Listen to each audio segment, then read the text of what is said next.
اسمحوا لي أن أرحب بضيفي في هذه الحلقة الأستاذ محمد عطية عضو المكتب السياسي لتكتل القوى الثورية. أهلا بك. اهلا بك فندم. أرحب أيضا بالأستاذ أحمد سمير المتحدث الإعلامي لحزب المصريين الأحرار. أهلا بحضرتك. أستاذ أحمد، دعني أبدأ بك هذا الحوار متسائلا حول شكل العلاقة الآن بين القوى السياسية بشكل عام وبين تيارات الإسلام السياسي بجماعاته وحركاته وأحزابه. كيف يمكن أن نوصف هذه العلاقة الآن؟ لا، العلاقة بدأت الأول من عقب ثورة 25 يناير لما حصل الاستفتاء على التعداد الدستورية بتاعت 19 مارس. احنا كان هدفنا ان كل توجهات المجتمع وكل التيارات السياسية فيه انها تشارك في الحياة السياسية.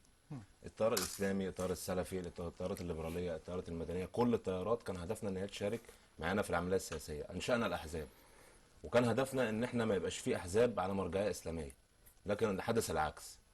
تأسست أحزاب على مرجعية إسلامية وبدأت التجارة بالدين، وبدأ إن هم يستخدموا الدين لاستقطاب المواطنين ويتزج بيهم في الانتخابات، وحصل عملية استقطاب ديني شديد جدا بعد ثورة 25 يناير.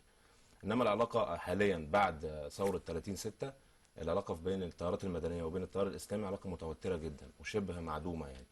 والشعب أصلا رفض التيارات الإسلامية بعد المعاناة الشديدة اللي عاناها طيلة فترة حكم الدكتور محمد مرسي.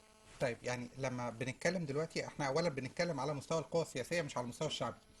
على مستوى القوى السياسيه هناك حاله من حالات الجمع بين كل فصائل التيار الاسلامي، بمعنى ان انا ما بقدرش اميز بشكل واضح بين الاخوان وبين السلفيين وبين الجماعه الاسلاميه مثلا. لا لا، طول عمرهم جماعة الإخوان كان ليها حليفها الدائم التيارات السلفية، والجماعات الإسلامية كانت حليفها في الاستفتاء، في انتخابات الرئاسة، في انتخابات مجلس الشعب، كانوا بيعملوا تحالفات انتخابية مع بعض.